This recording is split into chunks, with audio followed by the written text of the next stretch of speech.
समाधान। बोलिए 1008 संभवनाथ भगवान की, चैतन्य चमत्कारी श्री पार्श्वनाथ भगवान की, परम पूज्य गुरुवर आचार्य 108 श्री विद्यासागर जी महाराज की, पूज्य मुनि श्री प्रमाण सागर जी महाराज की, पूज्य मुनि श्री विराट सागर जी महाराज की, आचार्य संघ की। आज का सत्र हम प्रारंभ करें उसके पूर्व मैं आमंत्रित कर रहा हूं श्री सिद्धवरकूट सिद्ध क्षेत्र के यशस्वी अध्यक्ष श्रीमान प्रदीप जी कासलीवाल को, वो यहाँ आए और अपने मन की बात हम सबके समक्ष रखें। श्रीमान कासलीवाल जी। परम पूज्य मुनिश्री के चरणों में नमोस्तु। उपस्थित महानुभाव, आप सबको सादर जय जिनेन्द्र। देखो साहब, मन की बात का बोला इनने, तो हमारी मन की बात बोलूं क्या? हमारी मन की बात तो है कि महाराज जी अपना विहार कैंसिल करिए और चतुर्मासी ही करिए।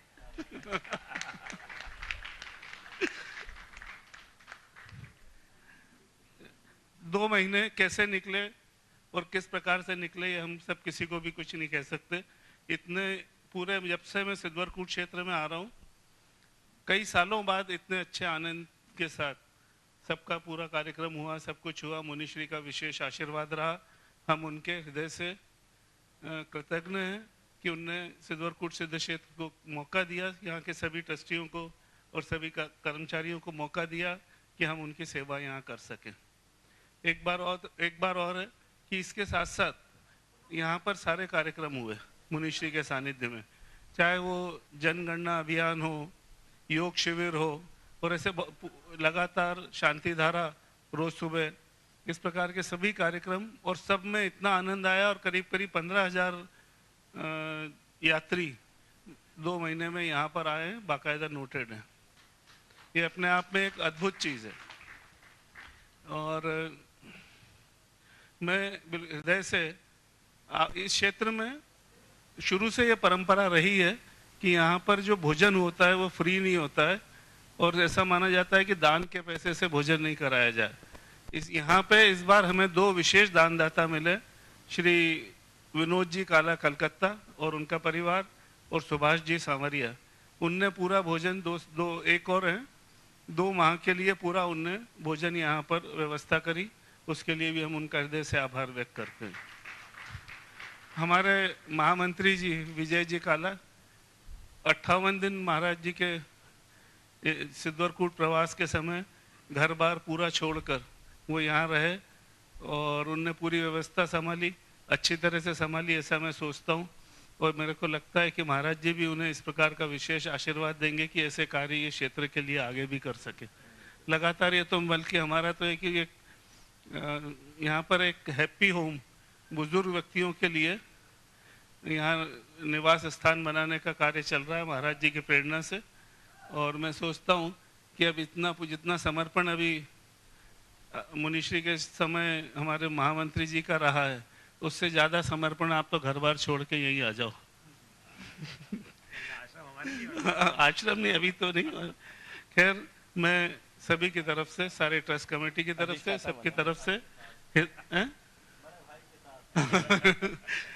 मैं हृदय से महाराज श्री का कृतज्ञ हूँ कि उनने हमें ये मौका दिया, यहाँ पर इतना सेवा का मौका दिया। और अभी जैसी बात बता रहे थे सुबह के प्रवचन में, सिद्ध क्षेत्र से सिद्ध क्षेत्र जा रहे हैं और सिद्ध क्षेत्र से यहाँ आए थे।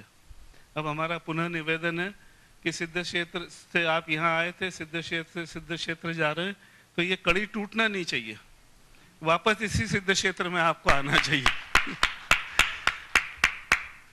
एक बार पुनः महाराज जी के चरणों में नमोस्तु। आप सबको सादर जय जिनेन्द्र। आप सभी को सहयोग के लिए, इंटरेस्ट लेने के लिए मैं हृदय से एक बार पुनः आभार व्यक्त करता हूँ। धन्यवाद। जय जिनेन्द्र।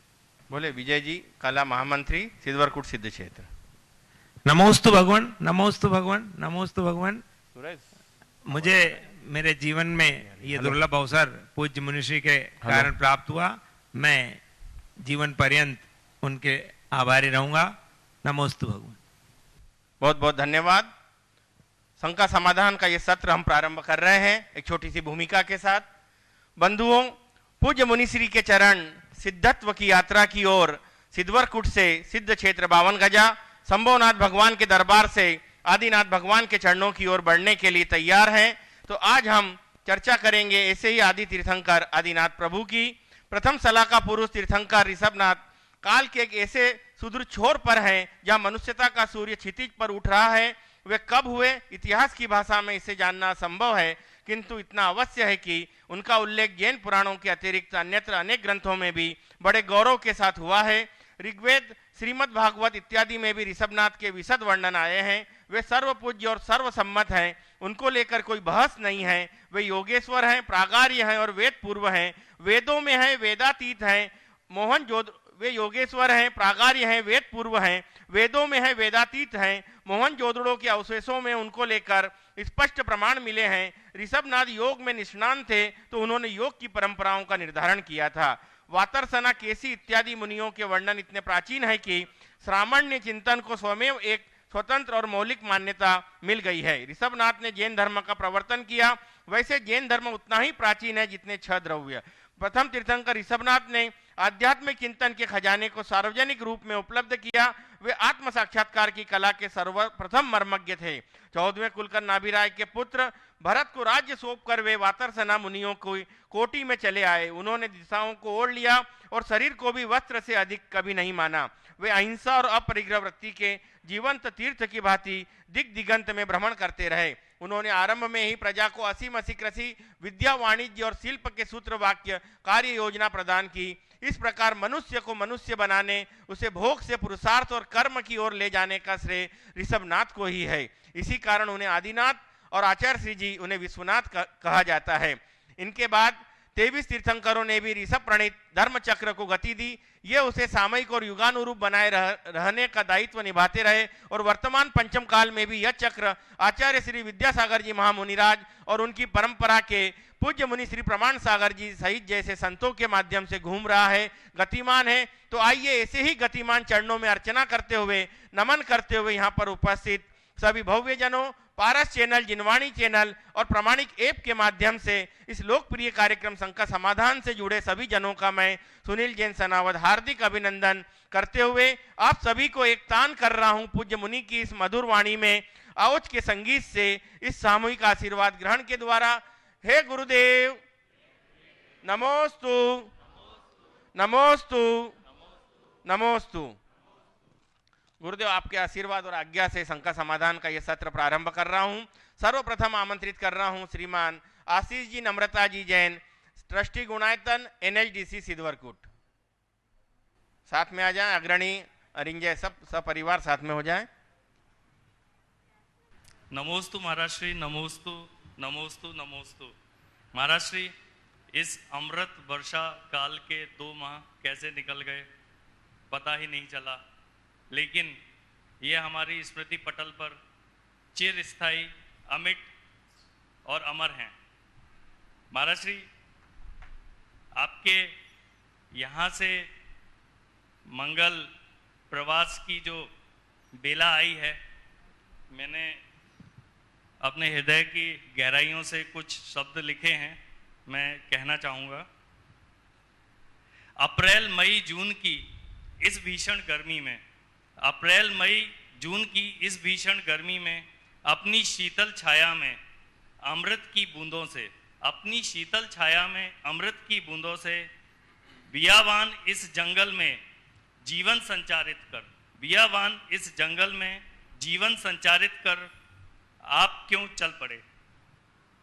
अपने अनवरत अविरल अनंत सफर पर ऐसे क्यों चल पड़े? सूखे से इस वन में, प्यासे इस जीवन में, माइक ऊपर थोड़ा, सूखे से इस वन में, प्यासे इस जीवन में, भावों से ओतप्रोत द्रवित मेरे मन को सावन की रिमझिम से बरसते ये नयन लिए हमें अकेला छोड़ आप क्यों चल पड़े? ओ, हो गया, सवाल करो। आशीर्वाद इसी का उत्तर दे दूं क्या? हाँ, इसी का उत्तर। तुम सबको चलाने के लिए चल पड़े। आप भी साथ में ही चलेंगे आशीष जी? अपन भी गुरु चलेंगे तब तुम लोग चल पाओगे। देखो, साधु और श्रावक में क्या अंतर है? जो खुद रुका हो और रोकने में आनंदित हो उसका नाम है श्रावक। जो खुद रुका हो और रोकने में आनंद मनाए वो है श्रावक। और जो खुद चले और चलाने में आनंद मनाए, उसका नाम है साधु। समझ गए? तो क्यों चल पड़े? क्योंकि तुम भी जहाँ खड़े हो उससे आगे बढ़ो, चलो। ओम। नमोस्तु महाराज। आगे श्रीमान गुलजारी लाल जी, पूछो जल्दी। चलिए आप पूछिए। परम पूज्य गुरुवर के पावन चरणों में कोटिशा नमोस्तु। महाराज जी, परंपरागत साधनों से कृषि करना उत्तम कहा गया है, किंतु कृषि कार्य में मशीनों, कीटनाशकों तथा उर्वरकों के अधिकाधिक प्रयोग से असंख्यात जीवों की हिंसा होती है। अब तो शासन द्वारा मछली पालन व मुर्गी पालन आदि हिंसक गतिविधियों को भी कृषि की सहायक गतिविधियों में के रूप में मान्यता दी गई है। कृषि ने उद्योग का रूप ले लिया है और कृषक कृषि से अधिकतम उत्पादन पाने के लिए हिंसक साधनों का प्रयोग करने में रंच मात्र भी संकोच नहीं करता है। अतः कृषि करना अब उत्तम व्यवसाय महाराज जी कैसे हो सकता है? देखिए, बिल्कुल सही बात है। जिस तरीके की कृषि की चर्चा आपने की, वो कृषि हमारे आर्य कर्म की श्रेणी में नहीं आती। हमारे यहाँ जो पारंपरिक खेती है वो खेती करे तो उसे उत्तम कर्म, आर्य कर्म की संज्ञा दी गई। इस तरह के रासायनिक उर्वरकों और कीटनाशकों का प्रयोग तो हिंसा तो है ही, हमारे स्वास्थ्य की दृष्टि से भी ठीक नहीं, पर्यावरण की दृष्टि से भी ठीक नहीं। दुनिया में जितने भी लोग पर्यावरण के प्रति जागरूक है वो इन सब को रोकने के लिए पूरी तरह कटिबद्ध है। आप सबको ये पता होना चाहिए, ताइवान में, ब्राज़ील में कीटनाशक और रासायनिक खादों पर पूरी तरह रोक लगा दी गई है। वहाँ टोटली ऑर्गेनिक खेती हो रही है और बहुत अच्छी खेती हो रही है, उसके परिणाम भी बहुत अच्छे आ रहे हैं। तो एक क्रांति खड़ी करने की ज़रूरत है जिससे पूरे देश का भविष्य ठीक बन सके, लोगों का स्वास्थ्य ठीक हो। ओम। महाराज श्री नमोस्तु नमोस्तु नमोस्तु। महाराज श्री, यदि रात्रि में कभी 2-2, 3-3 बजे तक भी नींद नहीं आती है और मन उद्विग्न हो तो ऐसे समय में क्या करना चाहिए? नमोकार जप लो, चलो आशीर्वाद। नमोस्तु। चलो हो गया, आगे। हाँ श्रीमान नमोस्तु। कल्पेश जी सिंघई खिमलासा अपनी जिज्ञासा प्रस्तुत करें और उसके बाद तैयार रहे देवेश कुमार जैन, केसली सागर। खिमलासा समाज एवं जीतो इंदौर के विद्यार्थियों के ओर से आपको बारंबार नमोस्तु। बोलो। खिमलासा समाज एवं जीतो इंदौर के विद्यार्थियों के ओर से आपको बारंबार नमोस्तु। मुनि से मेरा प्रश्न है कि पिछले कुछ वर्षों में जैन तीर्थंकरों की मूर्तियां एवं कई मंदिरों के अवशेष प्राप्त होते रहे हैं पुरातात्विक खोजों में, फिर भी इतिहास में की किताबों में जैनों का बहुत सीमित उल्लेख मिलता है। इसका क्या कारण है और हम अपने इतिहास को सबके समक्ष लाने के लिए क्या कर सकते हैं? कृपया मार्गदर्शन करें। बहुत ही ज्वलंत विषय को आपने उठाया है। ये विडंबना कहनी चाहिए कि भारत के इतिहास को ठीक तरीके से नहीं लिखा गया। प्रायः हमारे जितने भी इतिहास के लेखक हुए हैं वे किसी न किसी पूर्वाग्रह से ग्रसित रहे, चाहे वो वामपंथी हो या दक्षिणपंथी। सांप्रदायिक अभिनिवेश भी एक बहुत बड़ा कारक रहा है जिसके कारण जैन परंपरा के इतिहास के साथ घोर नाइंसाफी की गई। ये बात सही है कि भारत के इतिहास में जैनों का बहुत महत्वपूर्ण स्थान है और अगर हम जैन परंपरा के इतिहास को पलट कर देखते हैं तो अतीत में हमारा बड़ा स्वर्णिम अध्याय रहा है जिसे आज के समय में ठीक तरीके से प्रस्तुत नहीं किया गया। भारत के इतिहास को और खासकर जैन इतिहास को ठीक तरीके से जानना है तो मैं 2 कृतियों के अध्ययन के लिए आप सबको सलाह दूंगा। एक डॉक्टर ज्योति प्रसाद जैन की कृति है भारतीय इतिहास एक दृष्टि। भारतीय ज्ञानपीठ से प्रकाशित यह कृति भारत के इतिहास के कई अछूते पहलुओं को उद्घाटित करती है और उसे पढ़ोगे तो पता लगेगा कि भारत के इतिहास में जैनों का कितना ऊंचा स्थान रहा है, जैन परंपरा कितनी समृद्ध रही।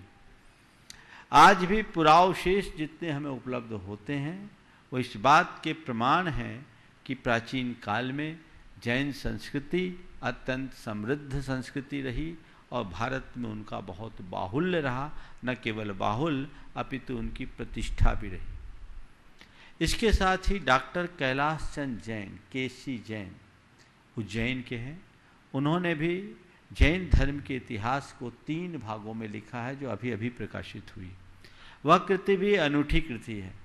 अपने सुनील जी जो जैन जनगणना अभियान के अध्यक्ष महामंत्री हैं, उनके वो ससुर जी हैं, और कैलाश चंद जैन एक भारतीय इतिहास और जैन इतिहास के एक बहुत बड़े स्तंभ रहे हैं।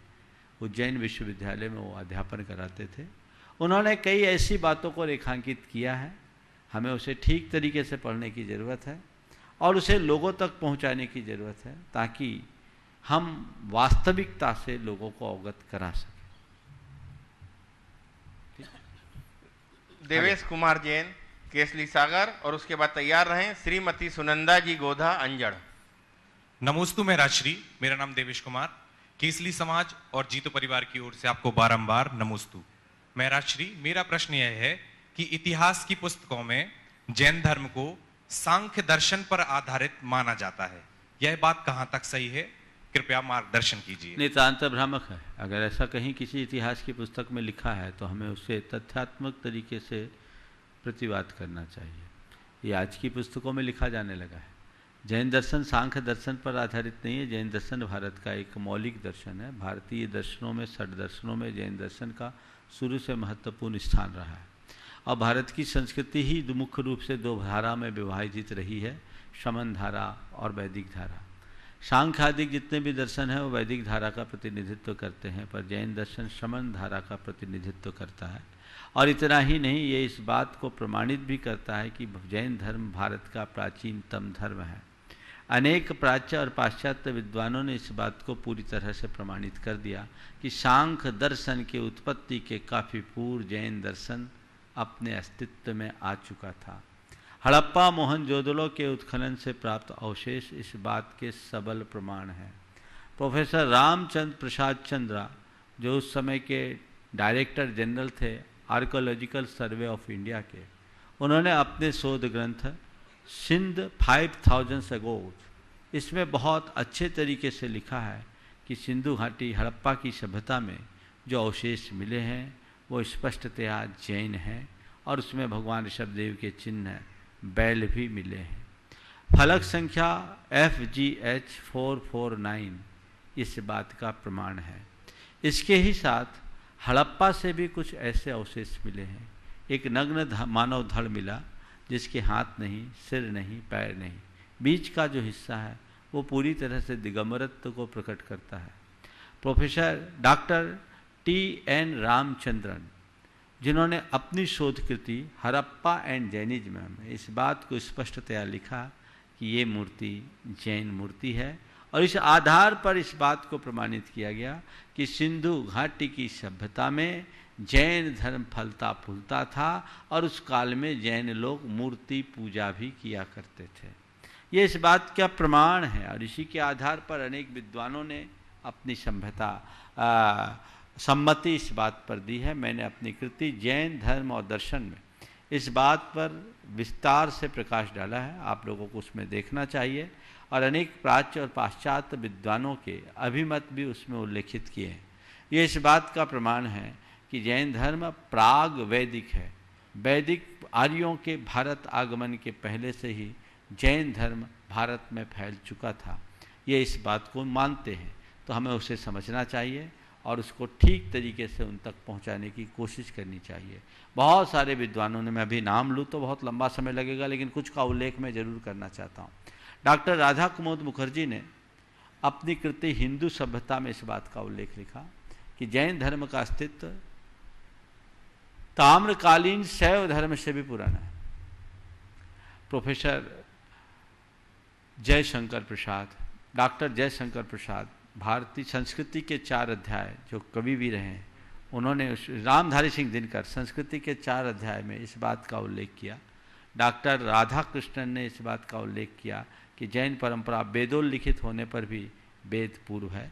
हमारे पश्चिम के डॉक्टर हरमन जैकोबी और मैक्स मूलर जैसे बड़े बड़े विद्वानों ने जैन धर्म को भारत के प्राचीनतम धर्मों के रूप में निरूपित किया है। वर्तमान के अनेक इतिहासविदों ने इस बात का उल्लेख किया है। हम उनकी कृतियों को देखें, उनने बड़े अच्छे तरीके से तथ्यात्मक तरीके से लिखा है और जैन धर्म के पुरोधा भगवान ऋषभदेव रहे हैं।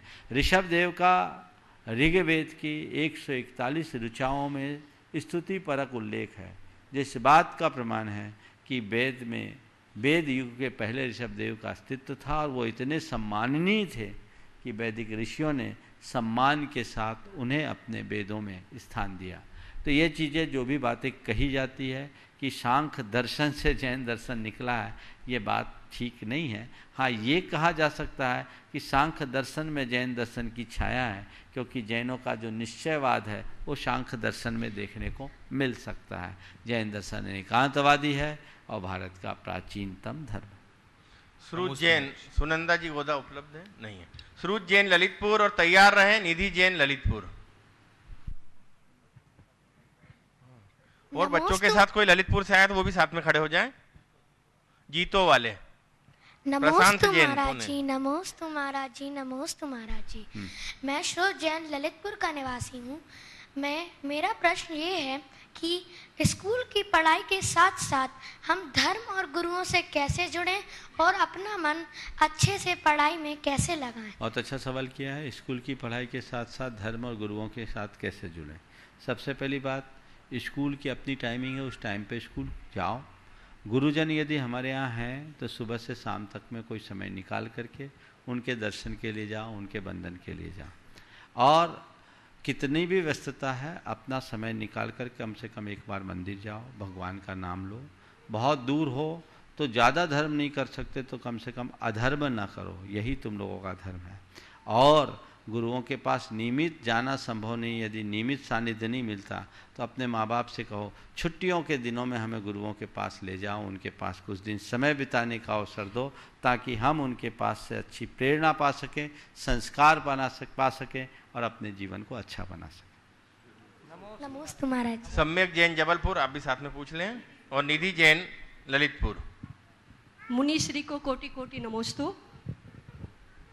मेरा प्रश्न ये है कि मैना सुंदरी का विवाह उनके पिता ने एक कोढ़ी व्यक्ति से कर दिया था, तो ये उनका कर्मोदय था मैना सुंदरी का कि उनके पिता का सत्ता का हट था या फिर अभिमान था, ये जान। पिता का अभिमान और हट निमित्त बना, अंतरंग कारण मैना सुंदरी का कर्म था। समझ गए? मैना सुंदरी का अगर ऐसा कर्मोदय नहीं होता तो पिता के मन में इतना हट और अभिमान भी नहीं आता। तो ये बात ध्यान रखना है कि हमारे साथ कोई कटु व्यवहार करे या दुर्व्यवहार करे तो हम उसे दोषी बाद में माने, ना माने। दोषी तो हम हैं, अंतरंग कारण तो हम हैं, हमारा कर्म है। यदि हमारे पाप कर्म का तीव्रोदय होता है तो हमारा मित्र भी हमारा शत्रु बन जाता है, और पुण्योदय में शत्रु भी हमारा मित्र बन जाता है। नमस्ते महाराज। सम्यक जैन जबलपुर। और उसके बाद तैयार रहें श्रीमती मंजू नीरज गंगवाल, चेंबूर, मुंबई। नमोस्तु महाराज श्री। मैं सम्यक जैन, मेरे परिवार एवं नसिया जी इंदौर के समस्त छात्रों की ओर से बारंबार नमोस्तु। महाराज श्री, हम सभी ने मूक माटी में अभी ऐसा पढ़ा था कि दया से मोह एवं आसक्ति कम होते हैं, परंतु व्यवहार में इससे विपरीत मालूम पड़ता है, तो कृपया मार्गदर्शन प्रदान करें। दया से मोह और आसक्ति कम होती है, आपने कहा व्यवहार से इसमें विपरीत मालूम पड़ता है। थोड़ा समझने का अंतर है। दया जो एक ऐसा परिणाम है जिसे हमारे आचार्यों ने आत्मा का स्वभाव कहा और धर्म का मूल कहा। करुणा भाव को आचार्य कुंद ने दीव का स्वभाव कहा है। हमारे शास्त्रों के अनुसार आचार्य वीरसेन महाराज से किसी ने पूछा कि करुणाए कारणम कम्मम इति किन्न बुद्धो, करुणा का कारणभूत कोई कर्म है ऐसा आपने क्यों नहीं कहा? तो आचार्य वीरसेन महाराज ने बताया कि न करुणाए जीव सहावयाए कम्म जनिदत्त विरोहादो, करुणा जीव का स्वभाव है, उसे कर्मजन्य कहने में विरोध आता है। अब आपने जो सवाल किया है व्यवहार में, किसी को पीड़ित दुखी देखकर मन का द्रवीभूत होना करुणा की अभिव्यक्ति है, और उस समय कभी कभी रोना भी आ जाता है, दुख भी होता है, कुछ वेदना जैसी भी होती है। आपको ये लग सकता है कि ये मोह है ना? अपनों के प्रति करुणा करना मोह है और प्राणी मात्र के प्रति करुणा बहाना धर्म है। समझ गए? हम अपनों के प्रति जो करुणा करते हैं वो अंदर की संवेदना से नहीं, अपनी ममता से प्रेरित होकर करते हैं। लेकिन आम प्राणी के प्रति हमारे हृदय में जो करुणा प्रकट होती है वो हमारी संवेदना से होती है, वो किसी ममता से नहीं। तो संवेदना की अभिव्यक्ति मोह नहीं। नमोस्तु महाराज। श्रीमती मंजू नीरज गंगवाल, चेंबूर मुंबई, माइक दे उन्हें। और इसके बाद तैयार रहें श्रीमती मीना शास्त्री उदयपुर। नमोस्तु गुरुदेव, मेरे पूरे परिवार की तरफ से नमोस्तु नमोस्तु। महाराज जी, मेरी यह जिज्ञासा है कि सांसारिक विकल्पों को दूर करने का सबसे आसान और सरल तरीका क्या है? सांसारिक विकल्पों को दूर करने का सबसे आसान विकल्प यही है कि अपने आप को पारमार्थिक कार्यों में नियोजित करना शुरू कर दो। अच्छा पढ़ने लगो, अच्छा सुनने लगो, अच्छा करने की रुचि जगा लो, तो हम धीरे धीरे अपने विकल्पों को दूर कर सकें। आगे श्रीमती मीना शास्त्री उदयपुर। और तैयार रहें प्रदीप जी का आशीर्वाद, दयोदय तीर्थ, बोरगांव, खुर्द। कोटिशय नमन, कोटिशय नमन, कोटिशय नमन। महाराज श्री संस्कार, साहित्य, सत्संगति और गुरु सन्निधि, इन चारों में किसका महत्व विशेष है? क्या एक के होने पर भी जीवन में कल्याण हो सकता है? संस्कार, साहित्य, सत्संगति और गुरु संगति में किसका महत्व अधिक है? देखिए, ये चारों महत्वपूर्ण है। अगर आपने पूछा एक के होने में भी क्या होता है, अगर देखा जाए तो संस्कार हमारी जन्मजात परिणति होती है। जन्मांतरों से हम संस्कार लेकर आते हैं और कालांतर में वो संस्कार पल्लवित होते हैं। यदि मनुष्य के संस्कार अच्छे हैं तो अपने जीवन को आगे बढ़ा सकता है, लेकिन संस्कार के ऊपर भारी पड़ जाती है हमारी संगति। अच्छे संस्कार से युक्त व्यक्ति भी कुसंगति का शिकार बन जाए तो भटक सकता है, और भटका हुआ मनुष्य को भी अगर सुसंगति मिल जाए तो अपने जीवन को आगे बढ़ा सकता है।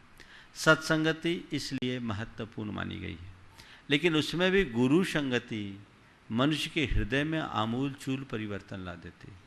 मेरे संपर्क में ऐसे अनेक लोग हैं जिनका आचार, विचार, व्यवहार और संस्कार पूरी तरह चौपट रहा, जिनने सुबह की शुरुआत शराब के कुल्ले से की, लेकिन उनकी होनहार अच्छी हुई, संयोग अच्छा बना, और संयोग अच्छा बनते ही उनके मन में एक परिवर्तन घटा।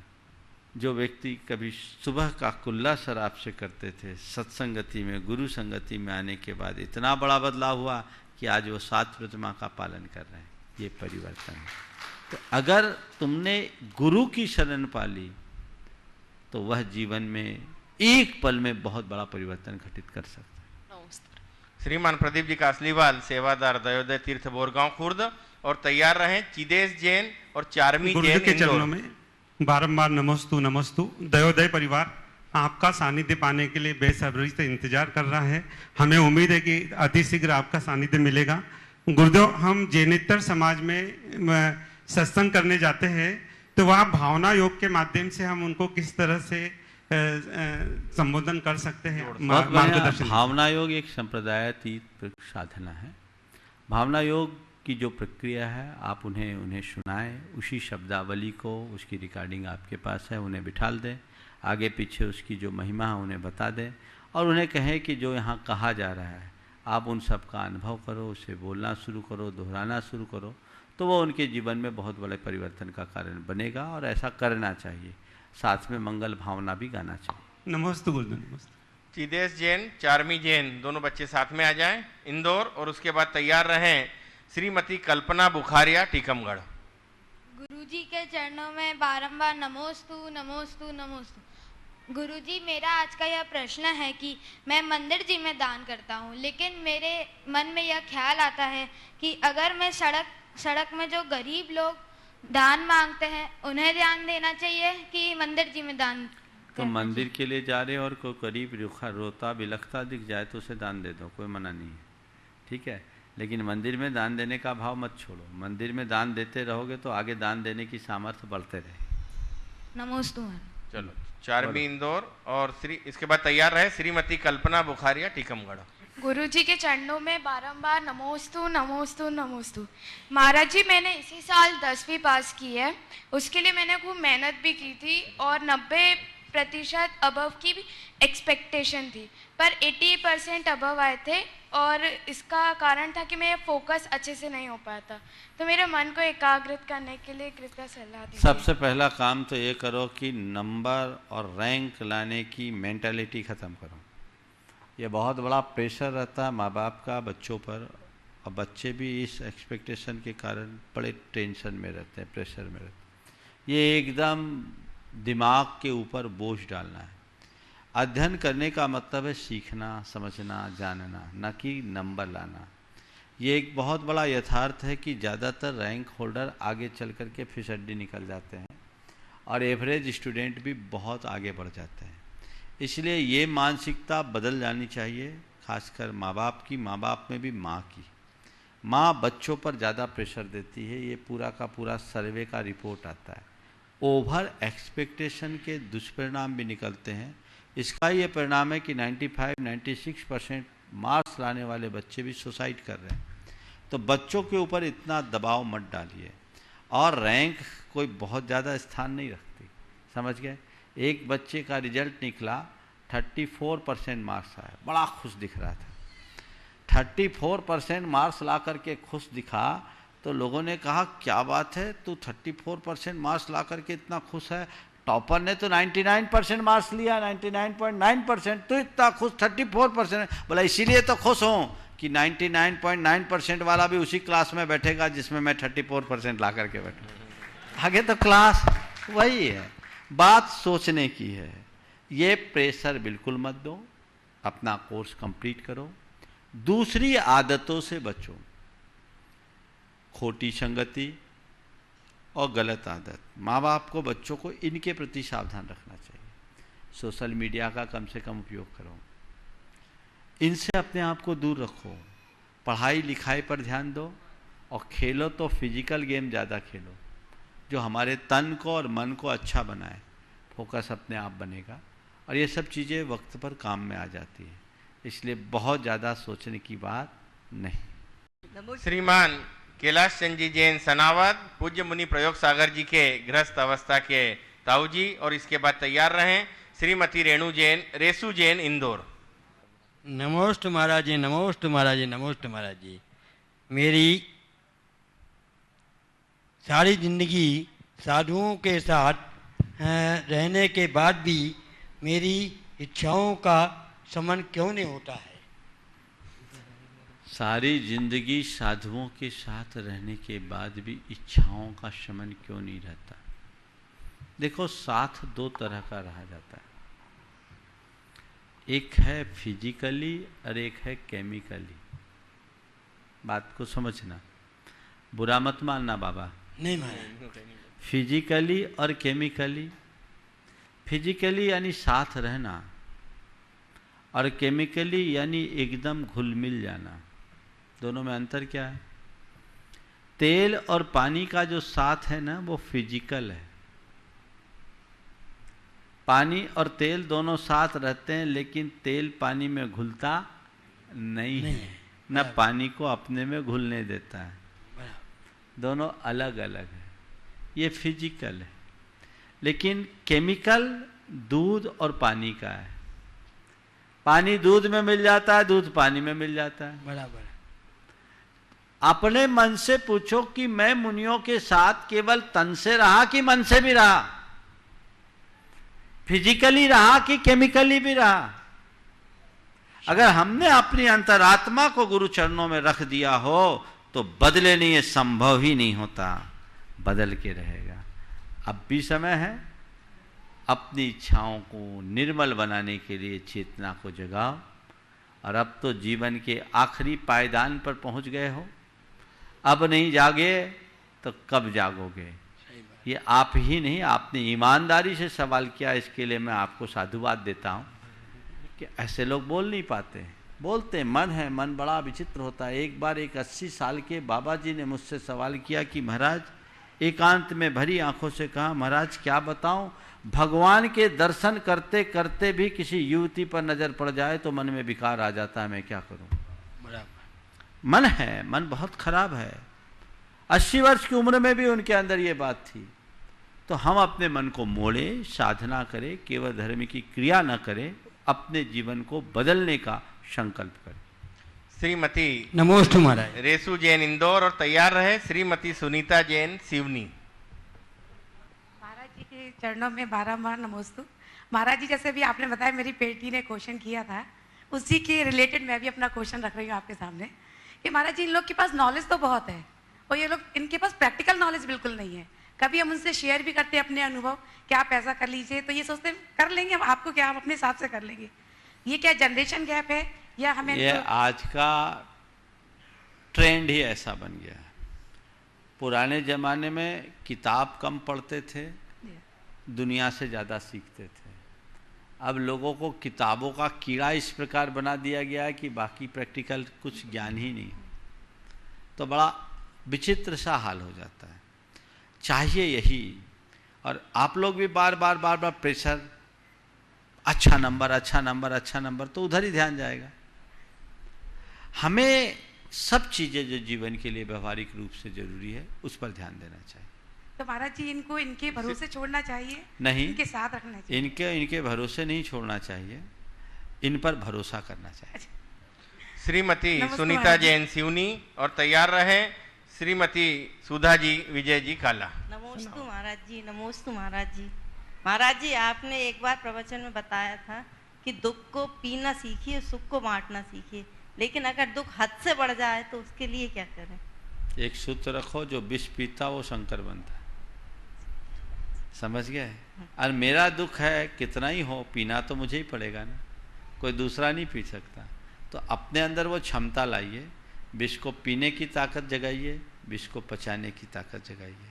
और एक बात ये सूत्र हमेशा याद रखो, जिसने विष पिया वो बना शंकर। समझ गए? तो शंकर बनने की कोशिश करना होगा, वो जीवन के लिए आगे एक अच्छा निमित्त बन सकता है। श्रीमती सुधा विजय जी काला, और तैयार रहे श्रीमती पुष्पा जी प्रदीप जी कासलीवाल इंदौर। नमोस्तु भगवान, नमोस्तु भगवान। भगवान 59 दिन, ऐसा लग रहा है कि कल की बात थी, आज दूसरा दिन है। समय कहाँ निकल गया पता ही नहीं चला। इतना दुर्लभ अवसर इतने सहजता से प्राप्त हो गया। निश्चित ही हमारे बहुत ही उज्जवल पुण्य का प्रताप था, उदय था, जो आपका ऐसा आशीर्वाद मिला। हमारे क्षेत्र के साथ साथ ही पूरे निमाड़ वासियों को, मैं कहूँगा कि पूरे देश को और अंतर्राष्ट्रीय स्तर पर यहाँ पर आपके सत्संग का लाभ मिला। इसके लिए मैं सबसे पहले तो NSDC के दुबे साहब और आशीष जी सहित पूरे स्टाफ का शुक्रिया अदा करता हूँ, जिन्होंने यहाँ आवागमन सुलभ करवाया। उसके बाद विनोद जी काला और सुभाष जी सामरिया, उनका मैं अभिवादन करना चाहूँगा कि उनके प्रयासों से, उनके सहयोग से यहाँ पर उपस्थित सभी समुदाय मानसिक रूप से तो भगवान के पास तृप्त हुए, लेकिन शारीरिक रूप से भी तृप्त होकर यहाँ से गए। और तीसरा, मैं यहाँ पर उनका अभिनंदन भी करना चाहूँगा, अभिवादन भी करना चाहूँगा, जिन्होंने अपने अथक प्रयास से, पूरी मेहनत से और पूरी समझदारी के साथ, पूरे कैलिबर के साथ, जिनवाणी और पारस की टीम, जिन्होंने यहाँ से बैठे बैठे पूरी दुनिया को सिद्धवरकूट दिखा दिया, महाराष्ट्री का सत्संग करा दिया, महाराष्ट्री के सभी योजनाओं का लाभ दिलाया, बैठे बैठे भावना योग करा दिया। मैं उनका कमेटी की ओर से हार्दिक स्वागत करता हूं और अब उनका अभिनंदन भी करना चाहेंगे। भगवान, मैं इतना सब पूछना चाह रहा था कि हम नियमित रूप से पूजा पाठ करते हैं, देवशास्त्र गुरु की, और ये सब हो जाती है। फिर कुछ पर्व आते हैं तो उनकी पूजा करते हैं, अष्टानी का हुई तो नंदीश्वर वगैरह की पूजा करते हैं, पर्युषण आए तो 10 लक्षण की पूजा करते हैं। इसके बाद में कभी कभी विधान वाली स्थिति आती है तो वो विधान वगैरह करते हैं। तो इन सब पूजाओं में क्या अंतर है और पूजाओं को किस तरह से करना चाहिए? क्या उसके परिधान, उसका द्रव्य, ये चीजें महत्वपूर्ण है, या उसका भावना पूर्वक या शुद्धि पूर्वक करना ये महत्वपूर्ण है, या इनके क्या फल हैं, किस तरह से इनको हमने देखिए स्वीकार करना चाहिए? पूजा में यथार्थतः विचार किया जाए तो पूजा में द्रव्य से ज़्यादा भाव का महत्व है, क्रिया से अधिक भावना प्रभावी है। अगर भाव से भरकर हमने एक छोटी सी भी पूजा कर ली तो हमें महाफल मिलता है, और भाव शून्य होकर हम कितनी भी बड़ी पूजा क्यों ना करें, हमें कोई लाभ नहीं मिलता। फिर भी समय समय पर हम लोग पूजन करते हैं। आप लोगों के लिए 2 तरह की पूजा है, नित्य पूजा और नैमित्तिक पूजा। नित्य पूजा रोज की पूजा है, और नैमित्तिक पूजा को महा पूजा कहा जाता है। महापूजा, महापूजाओं का विशेष लाभ होता है क्योंकि वो वृहद अनुष्ठान होता है। नित्य पूजा की आपने आधा घंटे में आपकी पूजा पूरी हो गई। जब नैमित्तिक पूजा करते हैं, महामह पूजा करते हैं, तो आपको 1-1.5 घंटा 2 घंटा और कभी कभी बृहद विधानों में तो कई घंटे लग जाते हैं, तो उस समय आपको उसका महालाभ प्राप्त होता है। तो जितनी क्रिया को आप जितनी रुचि पूर्वक उत्साह से करोगे उतना लाभ होगा। दूसरी बात, हमारी भावदशा में भी अंतर होता है। आप जिस दिन रूटीन की पूजा करते उस दिन के मनोभाव को, और जिस दिन कोई विधान में सम्मिलित होना होता उस दिन के मनोभाव को टटोल करके देखे, कब आपका उत्साह अधिक होता है, रोज की पूजा में या विधान में? हाँ, विधान में। और फिर नित्य हमारा मन परिवर्तन भी मांगता है। रोज सामान्य भोजन करते हो, कभी जब पकवान और मिष्टान मिलते हैं तब ज़्यादा आनंद आता है। तो नित्य की पूजा रूटीन का भोजन है और महापूजा पकवान और मिष्टान युक्त भोजन है, आत्मा को भरपूर तृप्ति देने वाला है और उससे उसका आनंद भी। आपके चरण पुण्य से सिद्धवरकूट में पढ़ेंगे इस आशा से। नमोस्तु। श्रीमती पुष्पा जी कासलीवाल इंदौर, और उसके बाद तैयार रहें आईसी जैन साहब मंडलेश्वर। नमोस्तु महाराज जी, नमोस्तु महाराज जी, नमोस्तु महाराज जी। महाराज जी, हम ऐसा क्या पुरुषार्थ करें कि जीवन पर्यंत तक हमें साधु संतों का समागम मिलता रहे? जीवन पर्यंत तक साधु संतों का समागम मिलता रहे तो कुछ मत करो, सनावत का मोह थोड़ा कम कर दो। श्रीमती पुष्पा प्रदीप जी कासलीवाल, भाई साहब भी साथ में आ जाए। भाई साहब को शंका नहीं है। भाई साहब को शंका नहीं है। हाँ। शंकातीत है वो तो। हाँ, बोलो। नमोस्तु महाराज श्री, नमोस्तु। मुझे बार बार एक चीज मन में आ रही है कि हम सबकी भक्ति में क्या कमी रही। आचार्य श्री ने आपको यहाँ से 52 गजा भेज रहे हैं और पूरी उम्मीद थी कि आपका चौमासा यहीं होगा, पर अब बहुत दुख हो रहा है कि आप यहाँ से जा रहे हैं। तो ऐसे क्या हम सब भक्तों की उसमें क्या कमी रही, या ट्रस्टियों के में क्या कमी रही जो आप देखिए, आप ये मत सोचो कि हमें क्या कमी रह गई कि आप जा रहे हैं। आप इस बात को क्यों नहीं देखते कि हमारा कैसा सौभाग्य कि हम सोचे नहीं और आप आ गए। आपकी कमेटी ने कोई निवेदन तो पहले से गुरुजी के पास जाके नहीं किया था, सहज रूप से हम लोगों का यहाँ आना हुआ। आए तो पहले तो आ रहे थे एक दिन के लिए शंभुनाथ भगवान का मोक्ष कल्याणक में शामिल होने के लिए, गनीमत रही कि उस समय नहीं आ पाए। आते तो शायद एक ही दिन में निपट जाता मामला, लेकिन यहाँ क्षेत्र में आए, अच्छा लगा और वाकई में 2 महीने निकल गए, कह रहे थे 2 दिन भी नहीं हुए, ऐसा ही लगता है। ये क्षेत्र बड़ा ही पावन क्षेत्र है और यहाँ हम लोगों को बड़ा आनंद आया और लोगों ने भी बहुत आनंद लिया। अब रहा सवाल आगे का, तो ये तो हमारे गुरुजी के ऊपर डिपेंड करता है, कोई कमी हो या ना हो। अब उनका अपना दृष्टिकोण है। 52 गजा वालों का भाग्य कुछ ज़्यादा प्रबल पड़ गया, इसलिए वो योग है। पर सिद्धवरकूट और 52 गजा कोई अलग अलग थोड़ी है, सबको बराबर मान करके चलना चाहिए। 52 गजा से सिद्धवरकूट आए तो सिद्धवरकूट से 52 गजा भी जा सकते हैं, इसमें क्या बात है। ये एक संयोग है, इसमें ऐसी कोई कमी नहीं। बल्कि मैंने आज सुबह भी बोला था, यहाँ की व्यवस्थाएं बहुत अच्छी है और मैनेजमेंट की कला यहाँ की कमेटी से सीखना चाहिए। श्रीमान आईसी जैन साहब मंडलेश्वर, और तैयार रहे विकास जैन सिद्धम एनएचडीसी, और उसके बाद तैयार रहे 52 गजा ट्रस्ट अध्यक्ष पवन जी दोषी। आईसी जैन पहले आपके क्रम से आओ पवन भैया, पहले आईसी जैन साहब, बहुत जल्दी करते हो हमेशा। पवन है तेज चलता। महाराज जी के चरणों में मंडलेश्वर समाज और 52 गजा ट्रस्टी की ओर से नमस्तु नमस्तु नमस्तु। महाराज जी, समय के प्रभाव या लौकिक शिक्षा के नाम पर जैन धर्म के शाश्वत सिद्धांत एवं पंच परमेष्ठी को आजकल गौण किया जाकर उनके शासन देवी देवताओं के गुणगान का प्रवचन चल रहा है और लौकिक संकट मोचक के रूप में रागी जैसी शासन देवताओं की आराधना आदि के सुझाव भी दिए जा रहे हैं। क्या यह कार्य जैन दर्शन एवं श्रवण संस्कृति के अनुकूल हो सकते हैं? यदि ऐसी स्थितियां चलती रही तो श्रवण संस्कृति एवं वैदिक संस्कृति का आधारभूत का जो अंतर है वो समाप्त नहीं हो जाएगा? देखिए, ये बात तो हर व्यक्ति को समझना चाहिए। ये विडंबना है कि लोग कर्म सिद्धांतों को भूलकर कर्म कांडों में उलझ रहे हैं। इन सब से होता जाता कुछ नहीं है, पर प्रायः लोग भय और लोभग्रस्त मानसिकता के साथ धर्म करते हैं। यदि उनके अंदर तत्व ज्ञान हो जाए तो वो जीवन के सत्य से कभी विमुख नहीं हो सकते और यथार्थ पोषक आदर्शों का ही अनुकरण करते हैं। ये लोगों की कमी है, चूक है, और हमें उसकी तरफ जागरूकता उत्पन्न करने की आवश्यकता और अपेक्षा है। तभी हम बड़ा बदलाव घटित कर सकते हैं। अब हम क्या कहें, ये कलयुग है, लोग कर रहे हैं, लोग जागेंगे तभी इससे बच सकते हैं। नमस्ते महाराज। चलो पवन जी डोसी ट्रस्ट अध्यक्ष 52 गजा, और उसके बाद तैयार है विकास जैन सिद्धम मोटक का। पूज्य श्री के चरणों में त्रिकाल नमोस्तु। पौन जहाँ पे गुरुदेव की असीम कृपा बरस रही है और आपकी बरसने वाली है, इसकी उम्मीद पूरी है। और आपके जब कदम उसर मुड़ जाएंगे, आज की मेरी शंका भी यही है कि जिस समय आपके कदम वहाँ पहुँच जाएंगे ओंकारेश्वर, समझ लो कि मेरी शंका का समाधान हो गया। यही मेरी शंका है। ओम, चलो आगे, थोड़ी देर में होने वाला है, बोलो। गुरुवर के चरणों में नमोस्तु नमोस्तु नमोस्तु। गुरुवर पूज्य आचार्य जी कहते हैं मूक रहो मौन नहीं, इसका क्या था?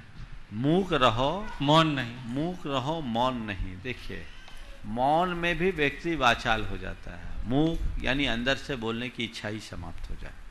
नमोस्तु। गुरुदेव मुझे भी कुछ कहना है। हाँ, मुझे भी अब कुछ कहना है। विगत कुछ दिनों से गुरुदेव ने यह अपूर्व अवसर आपके समक्ष आने का मुझे प्रदान किया। मेरे जीवन के ये अनमोल क्षण थे और ऐसे स्वर्णिम क्षण थे जिसे मैं भुला नहीं सकता और जीवन में एक मील का पत्थर साबित होंगे।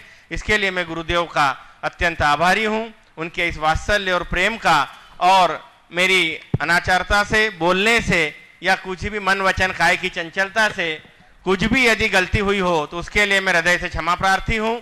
और इसी उम्मीद के साथ कि पुनः यदि कभी गुरु सेवा का ऐसा अवसर मिला तो मैं हमेशा तत्पर रहूंगा। इन्हीं भावों के साथ पूज्य गुरुदेव का आशीष चाहता हूँ। सबको आशीर्वाद है, ठीक है। और आज और कोई नाम बचे? एक है। हाँ बोलो। एनके जैन साहब सिवनी, अंतिम क्वेश्चन। हाँ, तो एक दो और ले लो। और एक श्रीमती किरण जी लश्कर है सना। इधर भी है, 2-3 नाम है। हाँ, एक नमोस्तु महाराज जी, नमोस्तु नमोस्तु। सिवनी समाज की तरफ से नमोस्तु नमोस्तु नमोस्तु। रुचिका जैन। हाँ बोलिए। अपने सारे देश में बहुत सारे NGO खुल गए हैं और वो ऑपरेशन, शादी विवाह, दिव्यांगों की सेवाओं, आचार के लिए पैसा मांगते हैं, तो क्या देना उचित है कि नहीं? अगर सही अर्थों में वो जनहित के कार्य करते हैं तो करुणा भाव से दे सकते हैं। नमस्ते। आगे। हाँ, नमस्ते गुरुवर, नमस्ते। मेरा प्रश्न है, किसी भी संबंध को कितनी भी खूबसूरती से क्यों न बांधा जाए, अगर नजरों में इज्जत और बोलने में लिहाज न हो तो वो टूट जाता है। महाराज श्री फिर क्यों समझते नहीं? समझा नहीं क्या बोल। किसी भी संबंध को कितनी भी खूबसूरती से क्यों न बांधा जाए, अगर नजरों में इज्जत और बोलने में लिहाज न हो तो वो टूट जाता है। महाराज श्री फिर भी लोग समझते नहीं, ऐसा क्यों? अब क्या बोले, अगर समझ ले तो मामला ही ठीक हो जाए। चलिए आखिरी। हाँ, श्रीमती रुचिरा जैन, NHDC सिद्धवरकोट। महाराज जी, मेरा क्वेश्चन है, आपका नाम क्या है? शिरोमणि जैन, इंदौर से हूँ। यदि किसी का चारों अनुयोग में से 3 अनुयोग में मन नहीं लगे, सिर्फ प्रथमा अनुयोग में मन लगे, तो उससे कल्याण हो सकता है क्या? निश्चित हो सकता है। उसको बोधि समाधि का निधान का पीछे। चलो रुचिरा जैन, NHDC सिद्धवरकोट। और इसके बाद तैयार रहे श्रीमती प्रगति जैन, इंटीरियर सिद्धवरकोट, इंदौर। नमस्ते महाराज जी।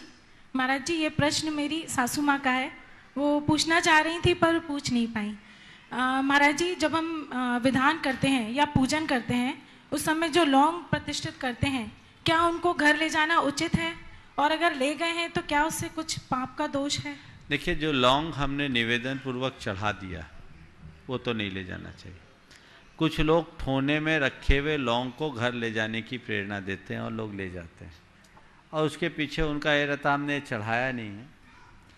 अब लोग ले जाते हैं, कई लोग तो उसको औषधि के रूप में भी प्रयोग कर लेते हैं, औषधि के रूप में भी प्रयोग कर लेते हैं, अन्य भी प्रयोग कर लेते हैं, तिजोरियों में भी रख लेते हैं। चूँकि वो निवेदित नहीं है इसलिए ले जाने का निषेध तो नहीं है, लेकिन इसमें अति नहीं करना चाहिए। श्रीमती प्रगति जैन, एक और बोलिए। हाँ, नमस्ते महाराज जी, जबलपुर से शशि प्रभा जैन।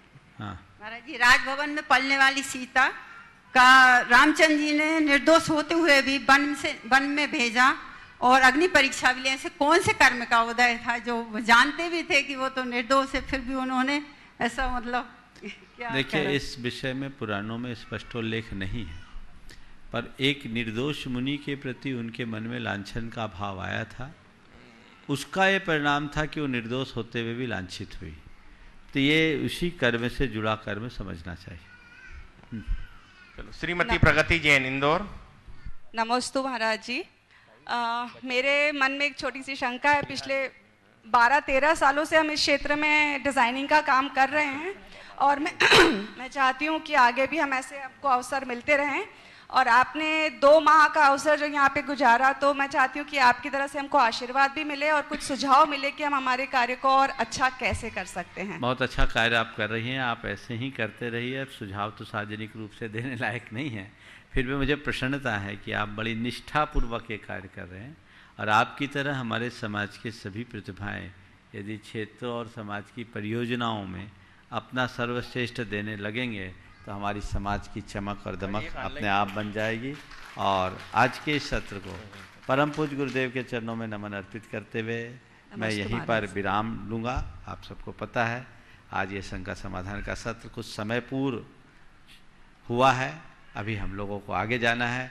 परसों बड़वाहा में वेदी प्रतिष्ठा का कार्यक्रम है, उसमें सम्मिलित होने के लिए हम लोग कल जा रहे हैं और वहाँ से आगे हम सब बढ़ेंगे। समय हो गया इसलिए यहीं पर विराम।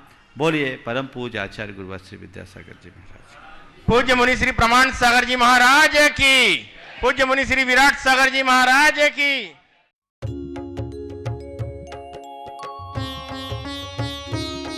शंका समाधान।